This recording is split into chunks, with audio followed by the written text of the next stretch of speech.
μέσα στην υγεία.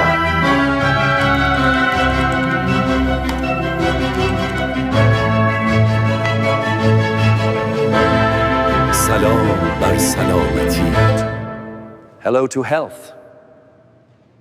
Welcome, curious minds, to another deep dive. Today we're embarking on this incredible journey, tracing the path of medicine through history. Imagine starting from some, truly surprising ancient methods and then seeing how it all evolved into today's super complex advancements. It's going to be quite the exploration. Exactly. And our mission today really is to try and understand how medicine evolved, how our fundamental view of health, of illness, how that transformed over centuries. And what's fascinating, I think, is how the sources we've got classify this evolution. They talk about 5 types of approaches, or maybe 5 types of doctors. 5 types. Okay, that sounds like a really useful framework. So our sources identify these 5 figures, you could say. There's the bedside physician, the library physician, the hospital physician, the community physician, and finally the laboratory physician. And this classification, it really helps us see how, in different periods, one particular type might have been more prominent. Okay, let's unpack this then. Where do we begin this epic journey? I'm guessing ancient times, maybe with Hippocrates. People always call him the father of medicine. So why him? What was so foundational about his approach? Well, his importance really lies in this profound shift he kicked off, an emphasis on precise patient observation, meticulous recording of details. And this wasn't just, good record keeping. It was actually a radical move away from blaming everything on the gods or just sticking to old dogma. Right. It was towards an empirical approach, demanding doctors actually look and think for themselves. That's really the birth of clinical medicine, working right there at the patient's bedside. So a real shift in mindset. And it wasn't just about prescribing herbs or whatever then. Not at all. Fundamentally, it was about that observation, the recording. And his legacy, of course, also includes the Hippocratic Oath. Yes. Which became this enduring symbol of medical ethics. Yeah. There's actually a really powerful image that illustrates this perfectly. It's from the gravestone of an Athenian physician, a guy named Jason. Oh, yeah. And it shows him touching the abdomen of a young patient. It's impactful because it just clearly shows that core work. Direct examination, seeing, touching, trying to understand the symptoms right there with the patient. Wow. So very hands-on. Exactly. And interestingly, in that same image, you can also spot a cupping glass. Okay. And that connects to the famous humor theory. The humor theory. Right. I've heard of that. Imbalance of fluids, wasn't it? Precisely. The idea that illness came from an imbalance of bodily fluids, blood, phlegm, yellow bile, black bile. Got it. So early doctors, using simple tools like that cupping glass and relying on careful observation, they aim to restore that balance. And it's interesting. Even way back then, practical needs often push things forward. Like there's this Egyptian document, the Edwin Smith Papyrus, thousands of years old, and it has detailed descriptions of treating war injuries. So you see that early clinical precision, kind of born out of necessity. What about later figures in this early period?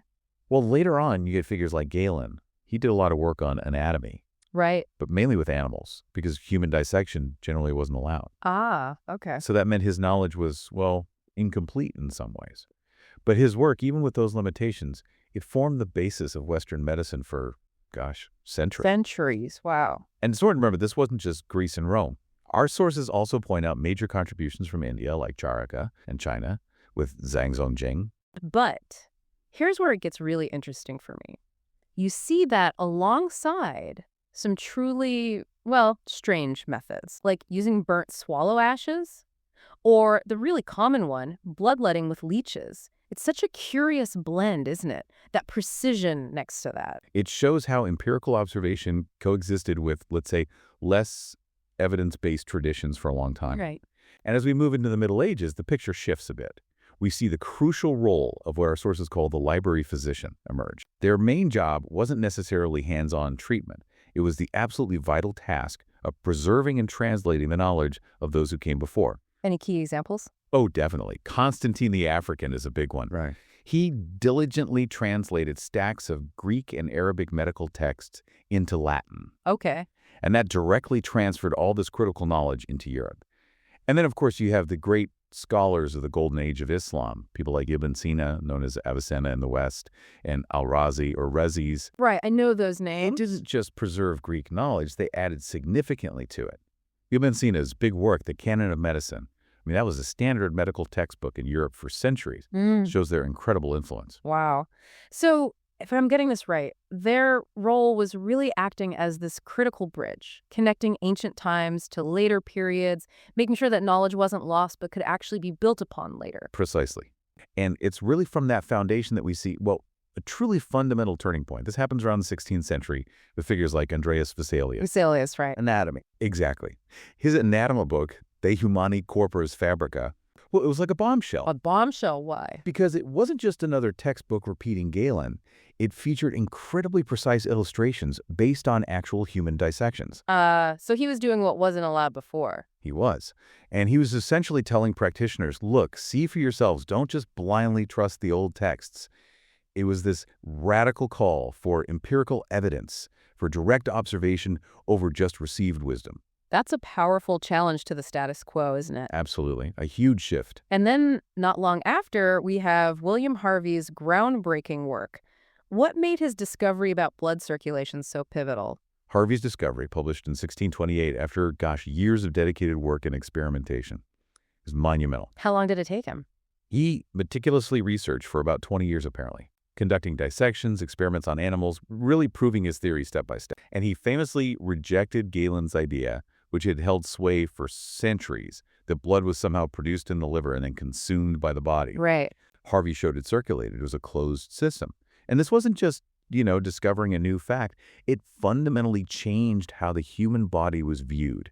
It marked this clear triumph of direct observation and, crucially, experimentation, really pushing medicine towards being a science. But what about the organization of medicine? How did that change? Because that's where hospitals started becoming more important, didn't they? Absolutely. That's another major threat. And the rise of the hospital physician. Exactly. Yeah. Hospitals slowly evolved. They went from being primarily shelters for the poor and sick, kind of places of last resort, into these vital centers for diagnosis, for treatment, and importantly, for medical education, too. Right, where doctors could see lots of cases. Precisely. And this is where we meet René Laennec. The stethoscope. The stethoscope, yes. Invented in 1816. I mean, just imagine trying to diagnose lung diseases like tuberculosis before that. It was incredibly difficult. Yeah, I can't imagine. The stethoscope literally allowed doctors to hear internal body sounds for the first time. It was like opening a brand new window into the body. It completely revolutionized the diagnosis of chest diseases. Incredible. A simple tool, such a massive impact. And then, almost happening at the same time as these advancements in diagnosis, you had these huge public health challenges emerging. Think about widespread epidemics, cholera, smallpox, things like that. Right, a different kind of medical challenge. Exactly. And this is where the social physician, or as our sources also call them, the community physician, really gained importance. Okay. The focus started to shift. It wasn't just about the individual patient's body anymore.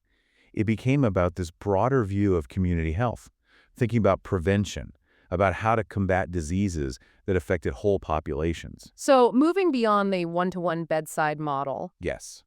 And John Snow's work on cholera in London is such a classic example. The pump handle map, right? That's the one. He used mapping to trace the source of the outbreak to a contaminated water pump. And this was despite the fact that the dominant theory at the time was the miasma theory that bad air caused disease. So he went against the grain using data? He did. Yeah. Or you even see earlier attempts, like the practice of burning tar in Exeter during plagues. Now, that was based on the wrong miasma theory. And often it was under intense pressure, like the demands of war, that these community-level systems really got a push. How so? Well, think about Dominique Jean-Larrey, Napoleon's surgeon in the 19th century. He pioneered the concept of the flying ambulance and triage on the battlefield. Triage, sorting patients. Exactly. Prioritizing patients based on the severity of their injuries, getting them care faster. It was a life-saving system. Wow. So the scope of medicine really broadened then, from just individual care to tackling the health of entire populations. And this period saw big breakthroughs in prevention too, didn't it? Like vaccination. Precisely. Edward Jenner's work on smallpox vaccination. That was utterly revolutionary. Game changer. A total game changer for the concept of prevention. It really marks a turning point in public health history. And alongside vaccination, this period also saw growing attention to public hygiene. Things we take for granted now, like advocating for clean water, proper waste disposal, better living conditions, all of that falls under community medicine. And that brings us, I guess, to the final type mentioned, laboratory medicine. Yes, the laboratory physician. What defines this approach? What's the shift here? Here, the shift is really towards precise scientific research. Claude Bernard is a prominent figure here, with his contributions to experimental physiology. He really emphasized rigorous experimentation to understand how the body functions normally and how it malfunctions in disease. So it's not just observing symptoms or patterns anymore. It's about truly understanding why and how a disease actually works deep down. Precisely that. And this deeper understanding, driven by lab work, led to absolutely transformative discoveries. Think about the identification of microbes as the cause of many infectious diseases. Right, germ theory. Germ theory, Here. which then, in turn, led directly to the development of antiseptics and later, antibiotics. Alexander Fleming's accidental discovery of penicillin Famous story. is a landmark scientific event, right? Coming out of the lab, it completely revolutionized treatment for bacterial infections. Saved countless lives. If we look at medicine today, it really feels like a powerful combination of all these approaches we've talked about. Is that fair to say? A true synthesis? Oh, absolutely. I think that's exactly right. Modern medicine, at its best, requires all of them. How so? Well, you need the clinical precision and human connection of the bedside physician. You need the constantly updated knowledge and critical appraisal skills of a library physician keeping up with research. You need the robust infrastructure, specialized care, and teamwork of the hospital physician.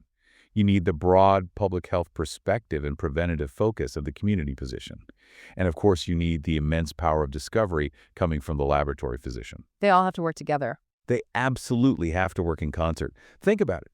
Antibiotics saving millions, that's lab discovery, meaning clinical application, meaning public health distribution. Right. New vaccines eradicating diseases, lab science, community programs, clinical delivery, advanced imaging like MRI or CT, scans physics, engineering, lab development, used in hospitals by clinicians. Targeted cancer treatments. Exactly. Based on deep lab understanding of genetics and cell biology, delivered in specialized hospital settings, informed by huge amounts of research data, the library aspect. And now we're seeing the increasing integration of artificial intelligence. Yeah. AI is helping with diagnostics, drug discovery. It touches on the lab, the library, even the clinical side. All these are really compelling examples of that synthesis in action.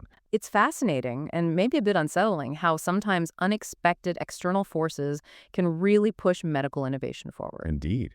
There's even the grim example of mustard gas used in World War I. Studying its effects on soldiers' blood cells, actually, unexpectedly, led to early research into chemotherapy for cancer. Wow, I didn't know that connection. Yeah, it's a stark reminder that innovation can come from dark places. And beyond direct conflict, think about how the sheer scale of global challenges forces adaptation. Like the early terrifying days of battling HIV/AIDS, or, much more recently, the COVID-19 pandemic. Yeah. These crises demanded and spurred incredibly rapid advancements in vaccine development, diagnostics, global health collaboration. So, when you look back from ancient methods like trepanation. Whirling holes in the skull, right. Yeah. Still debated why they did that. Yes. Whether it was for pressure relief or maybe ritual purposes, we're not entirely sure. Oh. But from that to the marvels we see now, robotic surgery, genetic therapies, nanotechnology being explored for drug delivery. Medicine is truly embarked on this vast, eventful, sometimes strange, often brilliant journey. The struggle for health absolutely continues. We still face enormous global challenges. Think about the persistent, glaring inequalities in access to even basic healthcare around the world. Yeah, that's huge. Or the ongoing impact of diseases like HIV in many regions. And as COVID showed us so starkly, we always need to be prepared for the next global health crisis.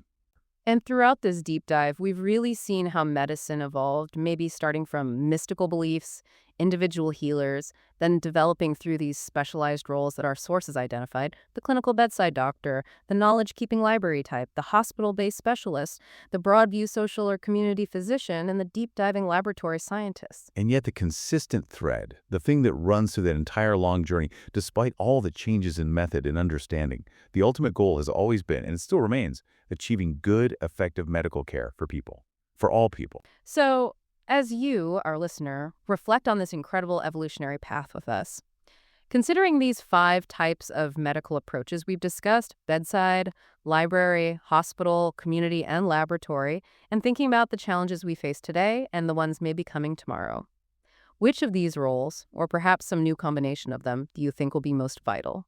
Where will the next major advancements in human health likely come from? And maybe a second related question for you to ponder, something just as important. In a future where medicine seems to be getting more and more technological, more data-driven, maybe even more automated, Yeah. what happens to that human connection, that relationship between the doctor and the patient that seems to have been so central, so important throughout this entire history we've talked about? What's its fate? Really interesting questions to leave us with. Thank you so much for joining us for this insightful deep dive. We hope it's given you plenty to think about. Microscopia presents Long Live Life.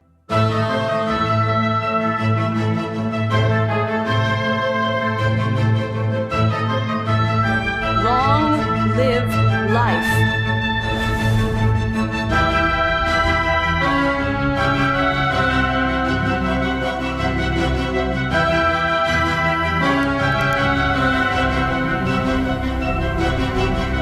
Vive la vie.